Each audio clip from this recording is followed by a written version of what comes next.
Que Dieu soit béni. Bonjour à tous. J'espère que vous allez bien.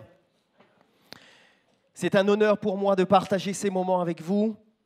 Et je vous propose que nous puissions d'emblée ouvrir notre Bible et nous arrêter sur cette réflexion qui a été la mienne pour chacun d'entre nous aujourd'hui. Nous avons pris ces chants et nous sommes pour la lecture dans l'Épître aux Romains, chapitre 1er, verset 1er. Nous avons pris ces chants où effectivement nous avons évoqué le fait que nous ne voulons pas garder notre tristesse parce qu'il y en a un qui nous délivre de cette tristesse. Nous avons pris ces chants où nous avons mentionné le fait que nous voulons que son règne vienne et qu'il règne sur nos vies. Nous avons pris ce chant où effectivement la bonté de Dieu ne s'épuise pas, mais elle se renouvelle. Il est fidèle. Nous avons pris ce chant où nous disons que son nom est merveilleux. Lui qui est couronné, il est notre Seigneur, il est notre Maître. Et Paul, lorsqu'il écrit à l'église de Rome, s'adressera aux croyants en disant ceci, verset 1er du chapitre 1er, Paul, serviteur de Jésus-Christ. J'aimerais m'arrêter sur cette précision avec vous ce matin. Paul, serviteur de Jésus-Christ, appelé à être apôtre, mis à part, consacré, séparé de ce qui est profane pour entrer dans une mission divine, c'est-à-dire annoncer l'évangile de Dieu. Amen. Paul, serviteur de Jésus-Christ. Lorsqu'il écrit à l'Église, Paul se définit comme cela, serviteur du Seigneur, serviteur de celui qui règne. Il le fait de même dans l'Épître aux Philippiens, ainsi que pour Tite. Il indique donc ici qui il est par rapport à Jésus. Et ensuite, il donne les informations de ce que Dieu attend de lui, de son rôle, de sa mission, de son ministère. Et il y a cette réflexion qui est là, et je me permets de t'interpeller aujourd'hui par rapport à cela. Si Paul indique qui il est, serviteur de Jésus-Christ, toi, quelle est ton identité ? Où est-ce que tu te situes par rapport à la foi ? Il indique ici qui il est par rapport à ce que Jésus veut de lui. Et ensuite seulement, il donne sa mission. Il y en a tellement qui voudraient qu'on les appelle apôtres ou souverains, je ne sais pas quoi, mais ils oublient l'essentiel. Nous sommes serviteurs de Jésus-Christ. Paul mentionne ce que son maître attend de lui parce qu'il est serviteur, c'est-à-dire être apôtre et donc annoncer l'évangile. Paul ne se place pas comme étant celui qui est au-dessus de tous, mais Paul reconnaît la réalité de sa vie en Christ. Il est serviteur. Et par la grâce de Dieu, Dieu l'appelle à. Nous sommes tous appelés de Dieu. Nous sommes tous appelés à entrer dans l'œuvre du Seigneur, quoique nous ne soyons pas tous appelés à être apôtres, mais tous appelés. Nous sommes tous appelés, comme Paul a proclamé l'Évangile, puisque la Bible nous dit que nous allons être revêtus, que nous allons recevoir cette personne du Saint-Esprit qui nous donne de pouvoir être témoins de Jésus-Christ, proclamer la parole. Tous appelés du Seigneur à proclamer l'Évangile, quoique nous ne soyons pas tous appelés à comparaître devant César. Aujourd'hui, j'aimerais m'arrêter avec vous sur ce mot, effectivement, moins plaisant qu'apôtre, mais ô combien important, nous sommes serviteurs de Jésus-Christ. Les serviteurs et les servantes du Seigneur. Lorsque Paul mentionne qu'il est serviteur, le mot grec utilisé, c'est doulos, que l'on peut traduire par esclave. Et c'est un mot qui, effectivement, pour nous qui sommes à La Réunion, peut résonner, peut avoir une certaine résonance profonde dans le cœur de certains. Nous pouvons assez facilement comprendre ce qu'ont pu subir les esclaves sous la coupe d'un maître humain. Mais il est important pour nous de cerner ces choses ce matin parce que nous sommes les doulos de Christ, les serviteurs du Seigneur. Un doulos, c'est un esclave, un homme de condition servile, c'est-à-dire qu'il ne va pas s'écarter du modèle qu'on lui donne. Il suit aveuglément ce modèle. Il n'a pas le droit de donner sa parole. Il est dépendant directement de son Seigneur. Paul, lui, il prendra le même terme, mais non pas pour l'adresser à un autre homme en disant que je suis serviteur de tel ou de tel homme, de tel ou de tel roi, de tel ou de tel empereur, mais je suis le doulos de Christ, je suis l'esclave de Christ, je suis le serviteur du Seigneur Jésus.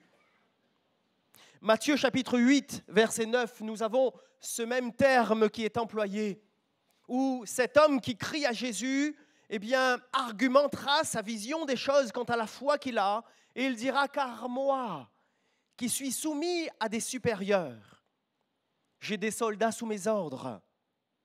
Et il comprend bien cela, le fait d'être à l'obéissance de celui qui commande. Et il dira, je dis à l'un va, qu'est-ce qu'il fait? Il va. Je dis à l'autre, viens, qu'est-ce qu'il fait? Il vient. Et je dis à mon serviteur, à mon doulos, à mon esclave, fais cela. Et que fait l'esclave? Il le fait.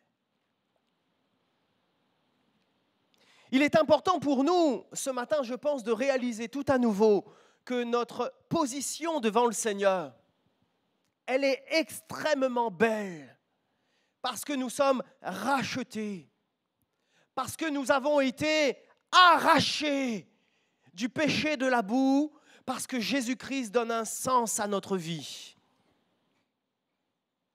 Mais le Seigneur n'a pas fait de nous des enfants gâtés. Nous sommes les serviteurs du roi des rois.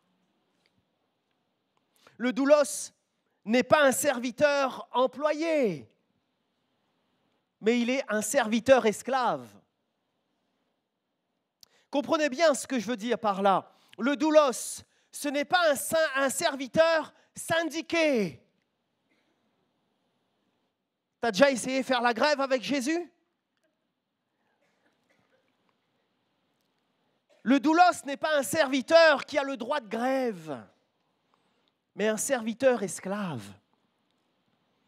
Effectivement, on dit comme cela, ça peut paraître tellement péjoratif. Pourquoi? Parce que les repères majoritaires que nous avons sont liés aux excès et aux écarts des hommes qui ont mal agi envers les autres. Mais comprenons bien cela. Lorsque le Seigneur attend de nous que nous soyons ses serviteurs, ce n'est pas pour nous piétiner, mais c'est pour nous bénir. Il le dira d'abord avec le prophète Joël, puis Paul le rappellera, ou plutôt Pierre le rappellera dans le livre des Actes.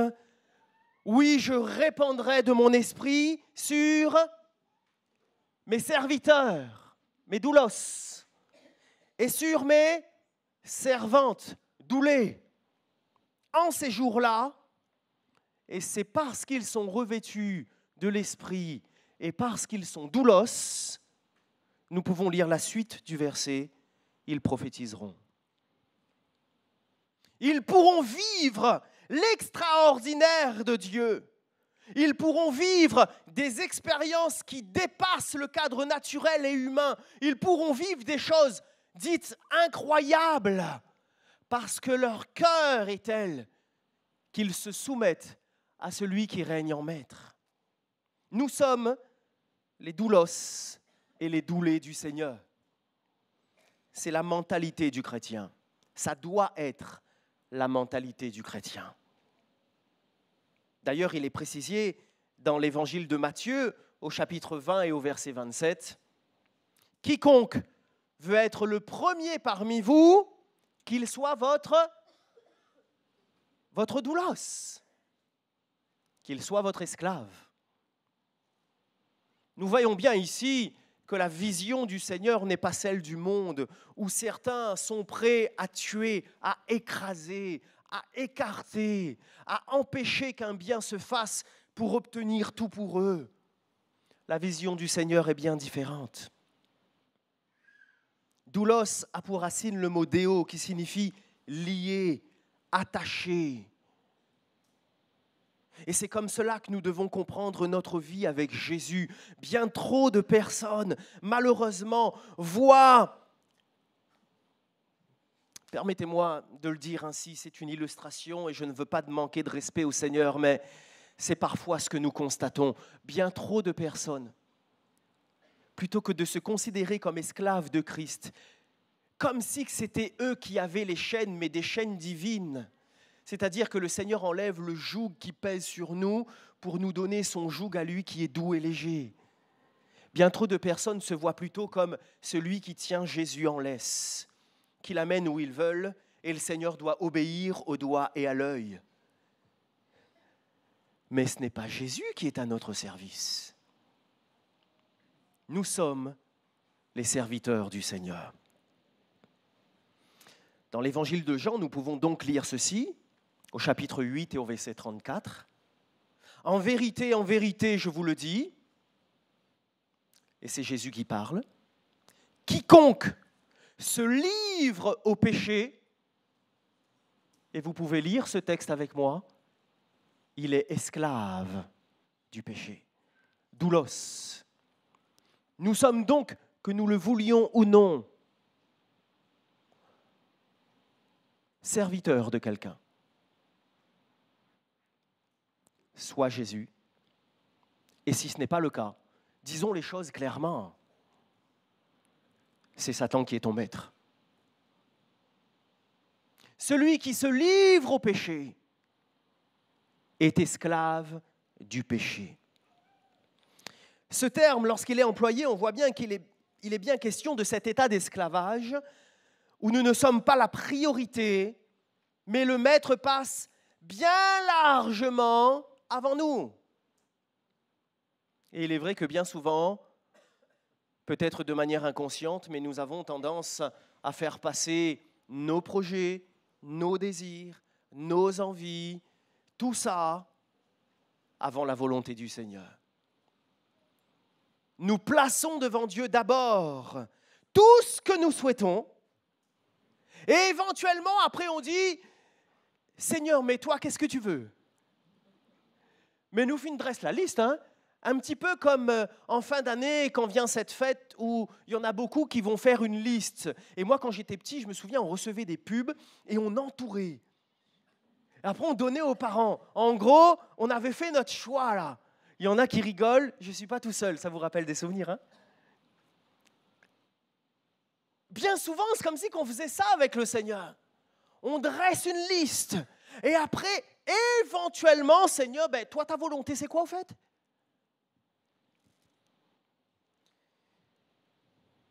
De manière littérale, nous pourrions dire que l'esclave n'a pas son mot à dire. À la manière humaine, nous pourrions même le dire, sa voix ne compte pas. D'ailleurs, dans le temps, il n'avait même pas le droit d'ouvrir la bouche pour faire une quelconque réflexion, ni même une suggestion.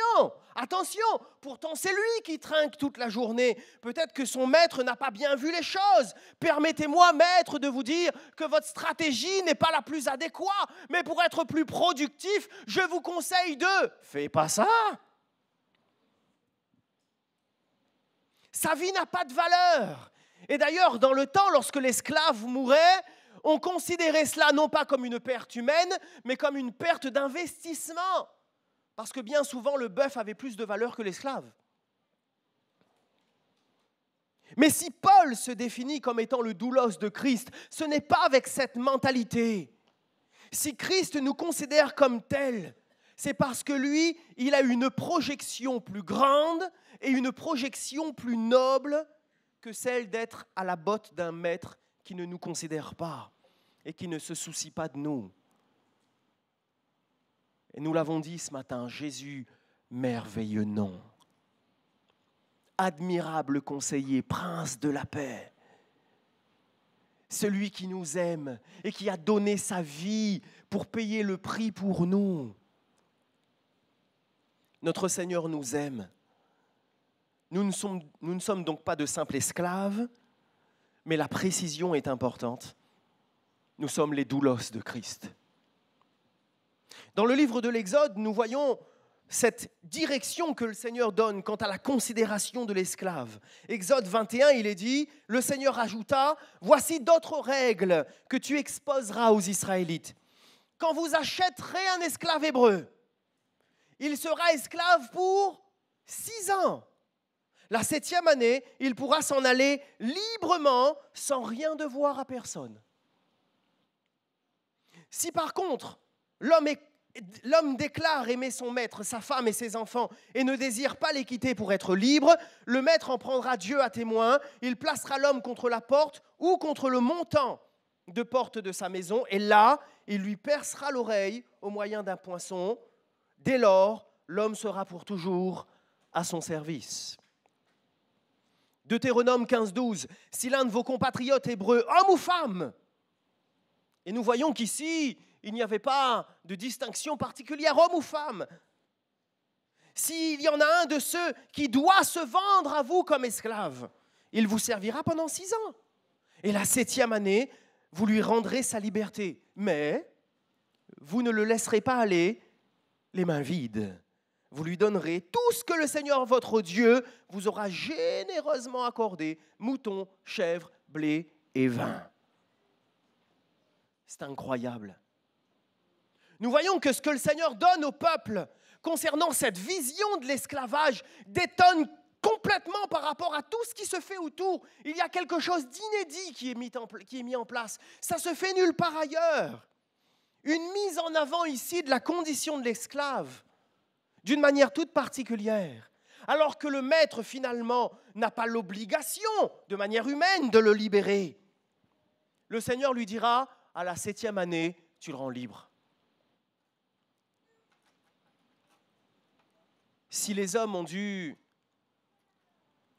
faire de nombreuses rébellions, si les hommes et les femmes de cette terre ont dû parfois même mener des guerres pour obtenir cette liberté liée à l'esclavage qu'imposait l'être humain, quoique ça existe encore de nos jours. Nous voyons que le Seigneur, lui, depuis le départ, donne une vision de l'esclavage qui n'a rien à voir avec ce maître tyran qui passerait son temps à profiter de la personne qui lui est subordonnée. Un esclave qui est libéré alors que le maître n'est pas obligé de le libérer. Un esclave qui est libéré, qui en plus reçoit plein de cadeaux de la part de son maître. Vous ne le laisserez pas aller les mains vides. Dieu a toujours mis l'accent sur le fait que l'esclave n'était pas un objet, mais une force. Non pas une force que nous devons maîtriser, mais une force que nous devons aimer. Et nous pourrions, pour illustrer cela, prendre cette référence de Philippiens concernant Jésus lui-même, où il est dit, au chapitre 2, verset 7, qu'il s'est dépouillé lui-même en prenant une forme de serviteur. En prenant une forme de doulos. Permettez-moi de le dire, Jésus ne fait pas pitié. Hein. Vous m'entendez bien? Jésus ne fait pas pitié. Jésus est le Maître. Il est le Tout-Puissant. Il est celui qui est incomparable. Personne ne lui arrive à la cheville.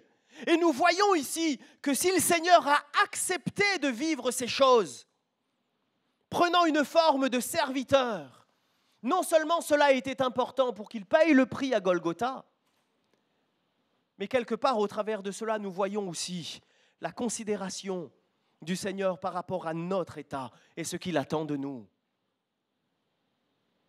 Parce que si Jésus ne fait pas pitié, nous non plus. Nous non plus. Ce terme esclave de Christ, serviteur du Seigneur, ce n'est pas pour nous rabaisser, mais bien pour nous élever, parce que nous avons une position qui est unique. C'est ainsi que nous devenons les fils et les filles du roi. Être au service de son maître signifie travailler, accomplir un labeur, servir. Et servir Dieu, c'est un honneur, c'est un privilège.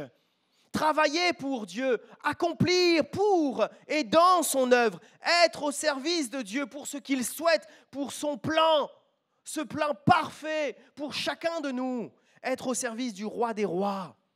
Forcément, ça implique cet aspect de se mettre au travail. Si je suis serviteur du Seigneur, ce n'est pas pour rester comme ça en disant « Seigneur, amen, amen, amen, amen ». Mais Seigneur, je me donne entièrement à toi. Paul le dira aux Corinthiens, car nous sommes ouvriers avec Dieu. Nous sommes le champ de Dieu, l'édifice de Dieu. Ainsi, Jésus-Christ est notre Seigneur. Il prend soin de nous. Il ne nous considère pas comme un objet parmi tant d'autres, mais comme une perle précieuse. Tu as de la valeur aux yeux de Dieu. Le Seigneur ne nous a pas littéralement percé l'oreille, mais il a gravé notre cœur. Et il est venu inscrire au-dedans de moi cette réalité qu'en lui, je suis réellement libre. Libre de l'accepter, libre de vivre la vie qu'il veut me donner. Disons-le aussi, libre de partir si nous le souhaitons. Mais comme nous aimons la maison de notre maître, comme nous aimons la famille de notre maître, alors nous désirons rester. Et maintenant, il nous considère comme faisant partie de la maison. C'était à ces esclaves-là, les doulos, que l'on confiait certaines tâches nobles, comme par exemple le fait d'éduquer les enfants. On ne laisse pas nos enfants avec n'importe qui. Enfin, je ne sais pas vous, mais... Puisqu'on aime nos enfants, on fait attention à qui veille sur eux. Qu'en pensez-vous ? J'ai juste quelques mamans qui osent me faire comme ça. Vous savez que vous avez le droit de me répondre. Voyez-vous, c'est à nous que Dieu a donné d'être actifs dans son œuvre. Non pas à des anges, non pas à ceux qui sont morts, non pas à une élite céleste, ni même à une élite terrestre, mais à chacun de nous. C'est la grâce que Dieu nous fait. Ce qu'il nous demande de faire, c'est quelque chose de noble, c'est quelque chose d'important, c'est quelque chose qui vaut la peine, c'est quelque chose qui donne du sens tant à ma vie qu'à celle des autres. Nous avons un rôle important dans la maison du Maître. Nous sommes des hommes et des femmes ordinaires, soit, c'est doulos, c'est doulé, mais appelés à une œuvre extraordinaire. Nous sommes la propriété de Dieu. Il est notre Seigneur, il est notre roi, il est notre maître. Et à ce titre, il entretient sa propriété, il la nourrit, il la protège, et il forme des plans sur elle et pour elle. Et voilà le paradoxe de l'enfant de Dieu, c'est que nous sommes esclaves, mais réellement libres. 1 Corinthiens 7, 22, car l'esclave qui a été appelé dans le Seigneur est un affranchi du Seigneur, est un libéré du Seigneur. De même, l'homme libre qui a été appelé est un esclave de Christ. Vous connaissez ce texte. Si donc le Fils vous affranchit, vous serez réellement libre. Il y a tout ce vocabulaire qui est lié à l'esclavage. Ce n'est pas une notion que nous devons accepter comme si que le Seigneur était un tyran, un père fouettard sur nos vies et que nous avons à marcher dans le coin du mur constamment au cas où s'il a un petit doigt de pied, il dépasse. Jésus est rempli d'amour. Il est rempli de compassion. Et lorsque Paul s'adresse aux Corinthiens dans sa 2e épître, il dira qu'il est le Père de toute miséricorde. Voyez-vous, contrairement au péché, qui est un maître horrible et un maître ignoble, Christ, nous ayant affranchis, donc il nous a rendus libres, il nous permet de vivre dans la maison avec lui, d'être à son service, en tant qu'esclave affranchi, en tant qu'esclave libre, mais réellement libre. C'est une certitude, le diable ne veut pas laisser aller les âmes qui sont sous sa coupe. Mais Christ nous rend réellement libres. Quel est donc l'état d'esprit du doulos ? Le doulos sait qu'il fait partie de la maison. Est-ce que tu sais que tu fais partie de la maison de Dieu ? N'a rien qu'un y connaît. Alors je vais pouvoir développer. Éphésiens 2,19, voilà pourquoi vous n'êtes plus des étrangers. Vous n'êtes plus des résidents temporaires. Mais vous êtes concitoyens des membres du peuple de Dieu. Vous faites partie de la famille de Dieu. C'est la version Semeur. La version Louis II nous dira, ainsi donc, vous n'êtes plus des étrangers, vous n'êtes plus des gens du dehors, mais vous êtes concitoyens des saints, gens de la maison de Dieu. 1 Pierre 2,9, mais vous êtes la race choisie, les prêtres du roi, la nation sainte, le peuple qui appartient à Dieu. Il vous a appelé à passer de l'obscurité à sa merveilleuse lumière, afin que vous proclamiez ses œuvres magnifiques, afin que vous proclamiez ses œuvres resplendissantes. Nous ne sommes donc pas des bêtes de somme, mais les enfants de Dieu, les prêtres du roi des rois. Nous ne sommes pas parqués dans les tables, mais nous sommes dans le palais du roi. Galates 5,1. Le Christ nous a libérés pour que nous soyons vraiment libres. Alors, résistez. Ne vous laissez plus attacher par les chaînes de l'esclavage. Résistez. J'aimerais vous poser une question, si vous me le permettez. Vous jouez le jeu avec moi ? Allez. Vous avez été gêné de rentrer dans cette salle ce matin ? Vous avez l'habitude. Quand vous êtes entré dans la salle, est-ce que vous vous êtes posé la question en disant « Où est-ce que j'ai le droit de m'asseoir ? Si je me mets là, là, j'espère que ça n'a pas été le cas. C'est écrit « Entrée libre ». Vous n'avez pas à être gêné, vous rentrez. D'ailleurs, avez-vous remarqué que personne n'a été surpris lorsque vous êtes entré, mais ça paraissait normal. Vous avez vu ça ? Quand je suis arrivé, personne ne m'a dit « Vous avez le droit d'entrer, vous ?» Personne ne m'a dit ça. Mais au contraire, ça paraît normal pour tout le monde. Il faut que je rentre. Si je reste dehors, il y a un problème. Ta présence dans la maison de Dieu, elle est normale. Quand tu restes dehors, là, il y a un problème. Lorsque vous êtes arrivé, vous êtes entré, vous vous êtes installé, et pour vous, c'était normal. Notre présence dans la présence de Dieu, en tant qu'enfant de Dieu, est tout aussi normale. Parce que notre Dieu nous aime, et il aime notre présence. Voyez-vous, nos enfants, quand ils sont dans la maison, on ne se pose pas la question de pourquoi ils sont dans la maison, ils sont chez eux. Par contre, surtout en fonction de leur âge, lorsqu'ils sont petits, par contre, si le gamin est dehors, là on se dit, c'est pas normal. Où il est ? Hein ? C'est vrai ? Ben non, c'est pas normal. Le doulos, il sait que sa présence est dans la maison de son maître. Il n'est pas dehors. Le doulos, il sait qu'il est le serviteur et il n'est pas le maître.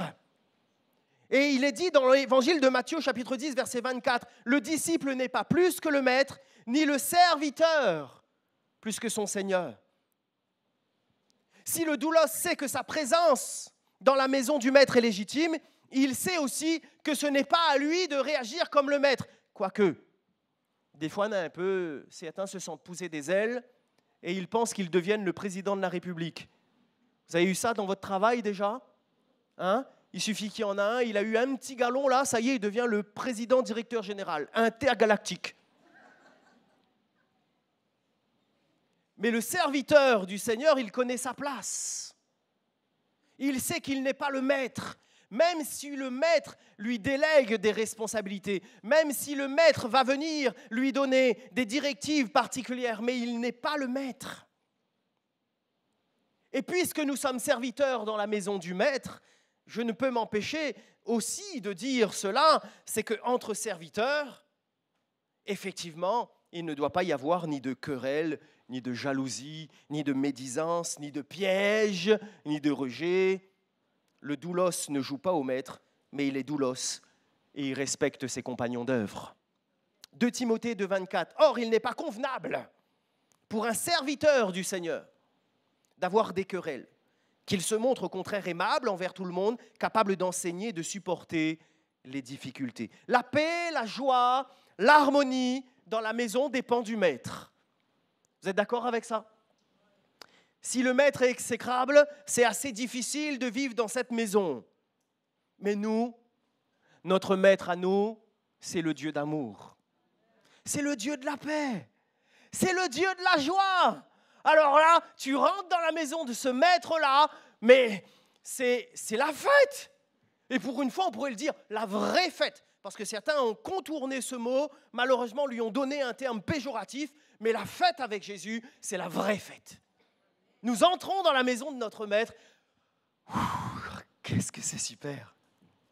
Mais permettez-moi de le dire aussi que,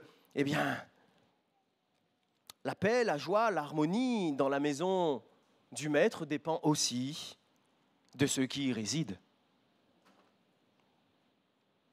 Parce qu'il appartient aussi à chacun de nous de maintenir cette atmosphère favorable.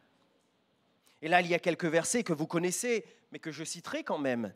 Jean 15, 12, « Aimez-vous les uns les autres ». 1 Thessaloniciens 5, 11, « Encouragez-vous les uns les autres ».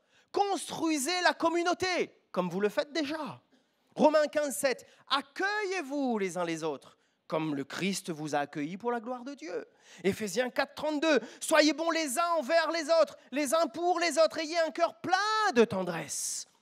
Pardonnez-vous les uns aux autres, comme Dieu vous a pardonné, comme le Christ. » C'est tellement important pour nous de vivre toutes ces choses et d'avoir une juste vision de qui nous sommes, les serviteurs du Seigneur, mais pas n'importe où et ni dans n'importe quelle condition. Parce que notre Maître est le Dieu de la paix, le Dieu d'amour et le Dieu de joie. Quelle est donc sa vision sur ses serviteurs ? Il attend de nous que nous puissions assumer nos responsabilités. Est-ce que tu sais que Dieu attend de toi que tu assumes les responsabilités du serviteur? Parce que c'est assez facile finalement de rejeter sur les autres. Si vous me le permettez, je me prendrai en exemple. Comme ça, je vise personne, mais je vise vous tous. Forcément. C'est assez facile de dire « Ah ben, le pasteur va faire. Puisque lui, il est pasteur. » Ah ben oui, effectivement.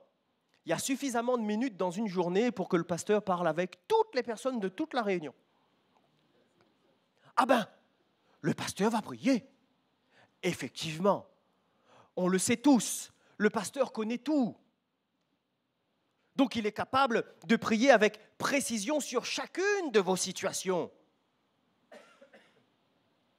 Ah ben non, pas de problème. Le pasteur l'est là. Effectivement, vous imaginez, on fait un culte ce matin, mais je suis tout seul là. On oublie la caméra et tout, hein. C'est pas pareil. Si le Seigneur me demande de le faire, je le ferai, hein. Mais c'est tellement plaisant de vous avoir avec moi. Mais je suis sincère, je ne dis pas ça pour de la démagogie, hein. Je suis vraiment content que vous soyez là. Et ça me fait plaisir de vous voir. Ça me fait plaisir de vous regarder. Que Dieu vous bénisse. Vous avez choisi la bonne place. Il est important que nous puissions considérer que le Seigneur attend de nous que nous assumions nos responsabilités. Matthieu 25, il est dit cela d'un homme qui part en voyage pour assez longtemps. Il appelle ses serviteurs. Et puis après, au bout d'un moment, il revient pour leur demander des comptes. Et il y a cette parole qui est magnifique. Son maître lui dit, « C'est bien, bon et fidèle serviteur. » Ah, ça c'est génial ça. Bon et fidèle serviteur. Ça c'est celui qui a travaillé, hein. C'est celui qui a assumé la responsabilité que le maître lui a confiée. Il dit, tu as été fidèle en peu de choses, je te confierai beaucoup. Entre dans la joie de ton maître. Retiens bien l'évolution, hein. Tu as été fidèle en peu de choses, je te donnerai beaucoup. Parce que certains, parfois, ils veulent recevoir beaucoup et après être fidèle en peu de choses. Non, on va garder le sens, hein, c'est mieux. Hein. Et un peu plus loin, il est dit à un autre, serviteur méchant et paresseux, tu es un serviteur inutile. Et qu'est-ce qu'il est dit de ce serviteur ? Jetez-le dans les ténèbres du dehors, où il y aura des pleurs et des grincements de dents. Ce serviteur, il a comme un devoir de résultat. Il ne peut pas accomplir de miracles. Mais ce qu'il est censé faire, ce qu'il doit faire, ce que le maître attend de son engagement, de son implication, il doit le faire. Il doit le faire. Et je me permets de t'interpeller ce matin.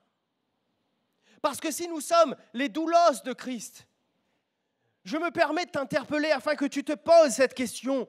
Où j'en suis avec ce que Dieu attend de moi ? Parce qu'il est possible que dans ton cœur résonne là encore un appel du Seigneur. Non pas à être apôtre, mais déjà à être fidèle dans quelque chose que l'homme peut-être considérerait comme petit, mais il n'y a pas de petit service devant le Seigneur.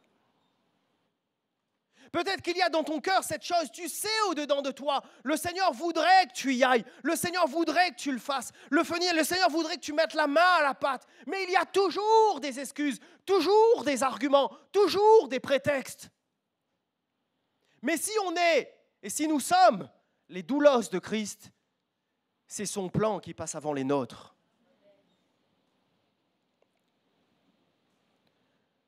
C'est tellement important pour nous de considérer que la vision de ce terme esclave que le Seigneur a n'est pas du tout péjoratif.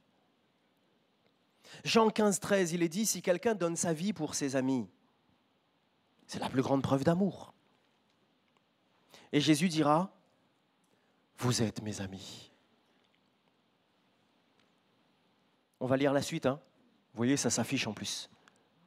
Vous êtes mes amis. Vous avez remarqué qu'il y a une condition qui s'y rattache ? Si vous faites. Si le serviteur assume la responsabilité qui lui est due. Si vous faites ce que je vous commande. Il est dit, je ne vous appelle plus serviteur, doulos. En effet, le serviteur ne sait pas ce que son maître fait, mais je vous appelle ami. Parce que je vous ai fait connaître tout ce que j'ai entendu chez mon Père. Doulos dans la fonction et ami dans la relation. Ami, c'est-à-dire lié d'amitié avec quelqu'un, c'est-à-dire lui vouloir du bien. Romains 8, 28, nous savons en outre que Dieu fait concourir toutes choses au bien de ceux qui l'aiment. Ami, dans le sens d'être un associé.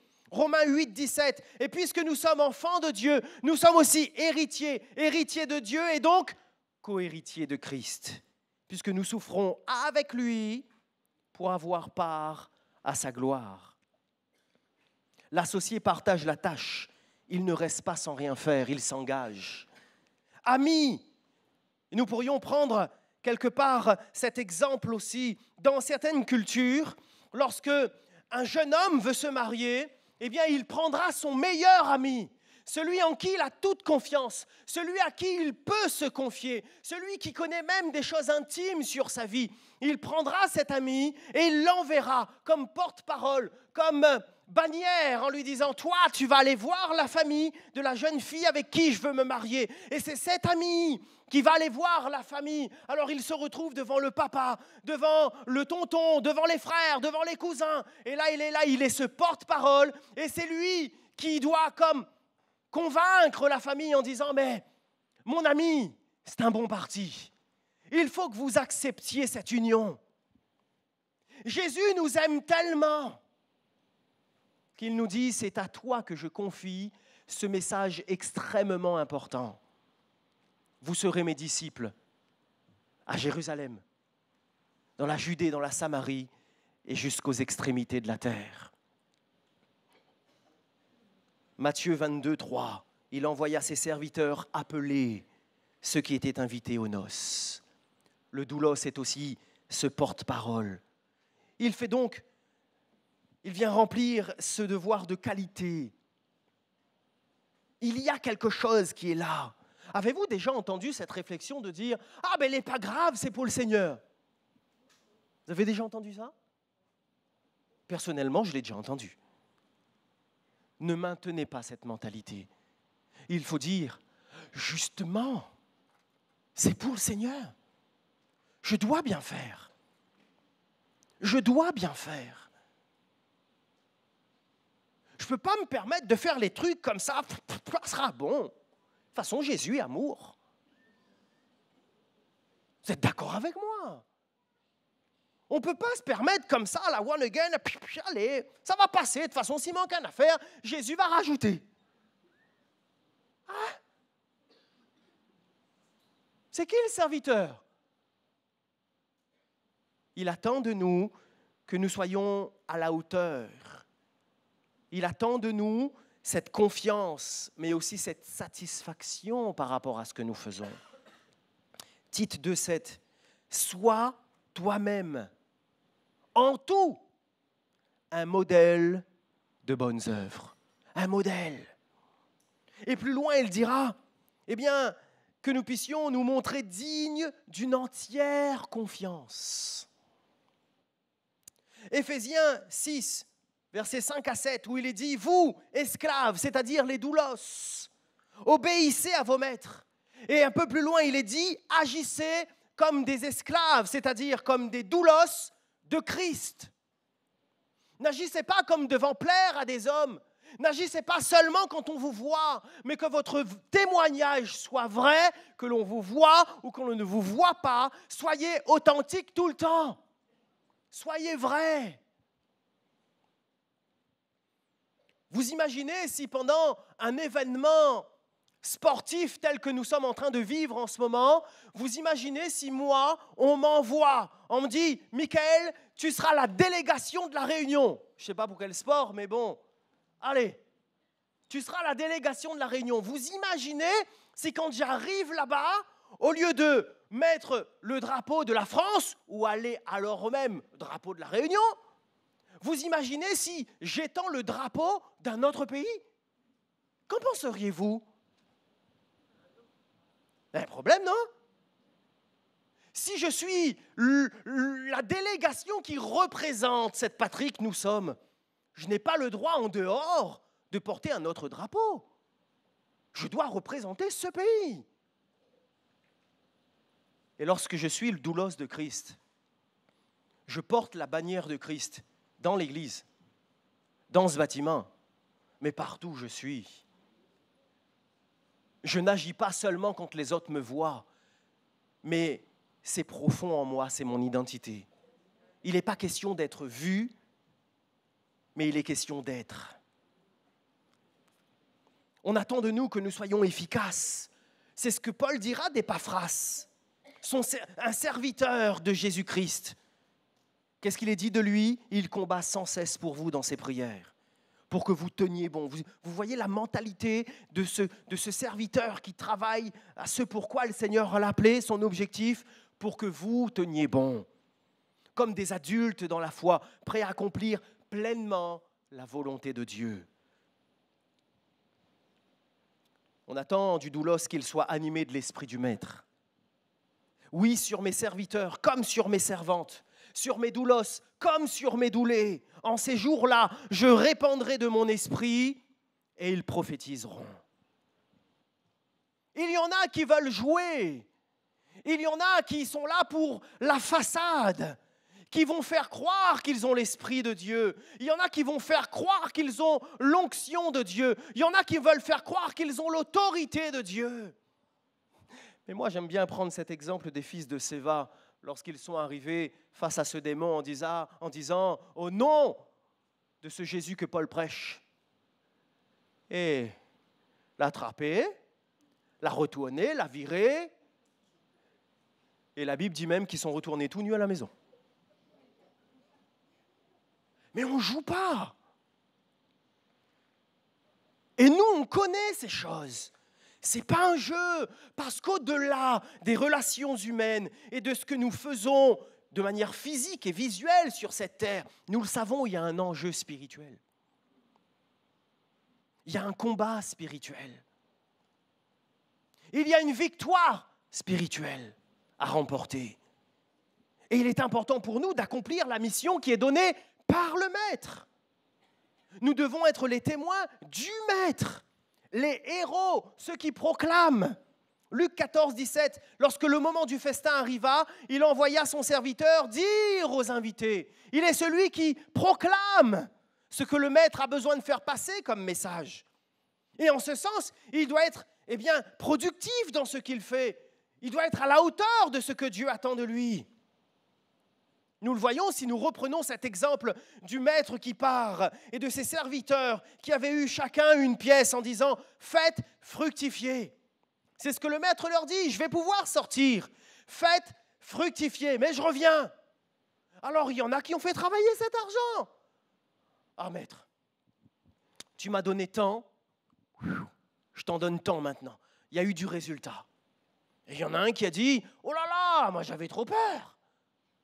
Alors j'ai enfermé ta pièce dans un petit bout de mouchoir, je l'ai enterrée sous une pierre, maintenant je te la rends. » Et le maître va lui dire « Mais même si tu ne voulais pas faire grand-chose, franchement, tu ne pouvais pas mettre cette pièce-là à la banque? Même par un petit quelque chose que tu aurais fait, il y aurait eu un résultat. » Le maître attend de son doulos qu'il soit productif. Et cela implique qu'il y ait un réel engagement de notre part. Et malheureusement, nous entendons de plus en plus cela. Avez-vous entendu également ces réflexions avec moi? Ah non, j'ai pas envie. Je parle de l'œuvre de Dieu. Hein? Ah, j'ai pas fait ça, moi. Ah, ben c'est mon caractère, hein. Oui, allez à où? Ah non, j'ai pas le temps. C'est incroyable comment on n'a trop pas le temps pour le Seigneur. Par contre, quand nous prie, Jésus n'a intérêt à répondre. Allez, livrons-nous un instant là. Vous n'avez jamais remarqué ces choses-là avec moi? Je ne dis pas sur ma vie, hein, mais nous tous ensemble, avons-nous déjà remarqué ces choses? Je ne dis pas que tous sont comme cela, attention, ce n'est pas mon propos. Mais je dis que malheureusement, de plus en plus, trop se cache derrière cela. Je n'ai pas le temps, je ne peux pas. Mais si le Seigneur te demande de faire, c'est qu'il sait que tu es capable, voire même mieux. C'est trop génial quand tu n'es pas capable. Tu sais pourquoi? Parce que c'est lui qui fera au travers de toi, pour que son œuvre se manifeste. De nos jours, nous avons de plus en plus de consommateurs de moments spirituels. Mais les engagés se font rares. Je demanderai à l'équipe si elle veut bien se mettre en place, s'il vous plaît. Puisque j'aimerais vous amener dans cette réflexion, s'il vous plaît. Que nous puissions considérer ces choses. Est-ce que si le maître parle, en tant que doulos, est-ce que j'ai le droit de dire au maître « Ah, c'est pas ça » Est-ce que lorsque le maître parle en tant que doulos, j'ai le droit de dire « Ah non, j'ai pas envie »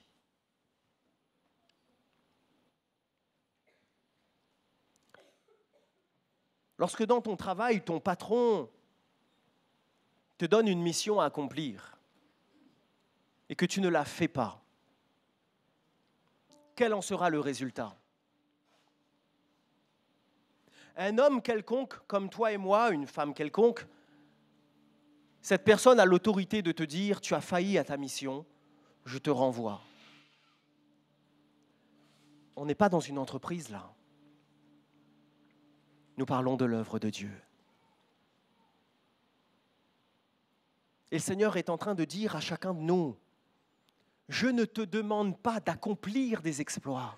Vous pouvez commencer à jouer les frères. Je ne te demande pas d'accomplir le miracle, parce que bien trop souvent, on s'en fait une montagne. Le Seigneur te dit, je ne te demande pas, toi, d'accomplir le surnaturel. Fais ta part. Et lui, il comblera. Et lui, il rajoutera ce qu'il faut. Prends ta place dans l'œuvre du Seigneur. Non pas comme commandant, mais comme serviteur. Prends ta place dans l'œuvre du Seigneur. Oh, il est vrai que peut-être parfois tu ne comprendras pas. Laisse le Seigneur gérer, c'est son œuvre. Elle n'est pas à toi, elle n'est pas à moi. Il y a des choses que nous ne maîtrisons pas. Il y a des choses que nous ne connaissons pas. Il y a des moments même où on voit que Dieu permet une orientation dans l'Église par rapport au peuple de Dieu. Dieu permet une orientation et parfois on se pose la question, mais Seigneur, pourquoi ? Certaines même, eh bien, ils papillonnent d'un endroit à l'autre se disant non, je n'ai pas trouvé l'Église parfaite. Mais tant que chacun d'entre nous serons dans l'Église, ici-bas, elle sera imparfaite. Je ne veux pas te manquer de respect, mais permets-moi de te le dire. Puisque tu es là, l'Église est imparfaite. Parce que je suis là, elle est imparfaite. Et c'est Jésus qui fait la différence. Ce que le Seigneur attend de nous en tant que doulos, c'est que nous puissions prendre notre place dans cette œuvre si magnifique. Dieu ne nous doit rien, mais nous lui devons tout. Être au service du Maître, le doulos de Christ, ce n'est donc pas être le larbin d'un homme ignoble, mais être considéré comme le fils du roi. Tu veux être le fils du roi ? Sois le doulos de Christ, avec des prérogatives bien précises. Mais quel privilège! Quel privilège! Pouvons-nous nous incliner un moment? Et pouvons-nous considérer cela un moment?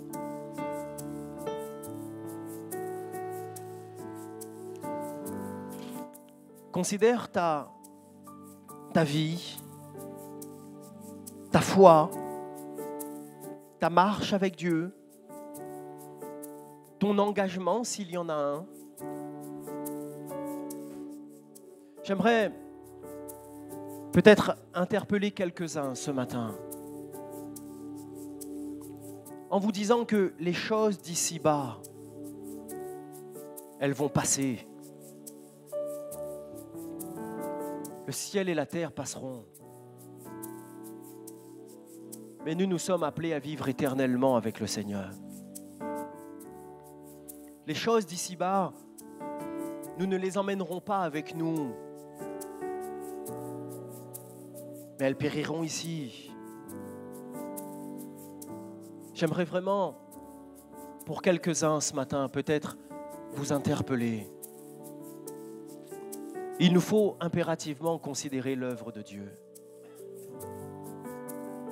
Bien sûr que tu as des projets, bien sûr que tu as des envies, bien sûr que tu as des désirs, bien sûr que tu as des besoins. Et laisse-moi te le dire, mais Dieu le sait. Et parce que tu lui donneras toute la place, il te comblera aussi. Mais toi, d'abord, n'inverse pas les choses. D'abord, fais ce que Dieu attend de toi. Ensuite, tu vivras le miracle. Bien trop de fois, on veut négocier avec Dieu. Seigneur, donne-moi ça, et puis après je te servirai. Non! Permets-moi de te le dire ce matin. Et si le Seigneur veut que j'insiste sur cette parole, c'est sans aucun doute que quelqu'un a besoin de l'entendre. N'inverse pas les choses. Ne demande pas à Dieu de te donner d'abord pour qu'ensuite tu le serves. Non! Rétablissons l'équilibre. Donne à Dieu d'abord. Sers le Seigneur d'abord. Remplis bien ce ministère dans lequel Dieu t'appelle, doulos de Christ. Et sois assuré que toute chose concourt au bien de ceux qui aiment Dieu. Alors, qu'est-ce qui a pris le pas dans ta vie? Est-ce que le sport a pris le pas dans ta vie? Seigneur, tu comprends, je ne peux plus venir à l'église. Mais je sais que tu me connais, Seigneur, parce que j'ai mon sport. C'est important. Jésus n'est-il pas important pour toi? Et Jésus a donné sa vie pour l'église. Seigneur, tu comprends, c'est mon travail. Et on a besoin de travailler pour vivre. Alors, je ne peux plus venir à l'église. Je ne peux plus m'engager. Je ne peux plus faire ceci. Mais Seigneur, tu as vu, le dimanche matin, je suis là. Hein? Et le Seigneur peut te dire également, je connais tes œuvres. Mais ce que j'ai contre toi, c'est un tel privilège que de servir le roi des rois. Alors il est vrai, toute proportion gardée, le Seigneur se sert de chacun d'entre nous. Parce que là où tu es dans ton travail, moi je n'y suis pas. Le Seigneur se sert de chacun d'entre nous. Il ne nous pousse pas à la oisiveté. Nous devons donc travailler. Nous devons donc avoir cette interaction avec les uns et les autres. Mais que l'œuvre de Christ soit ta priorité. Parce que ce n'est pas un homme que tu sers, mais tout ce que tu fais, c'est pour le Seigneur. Amen.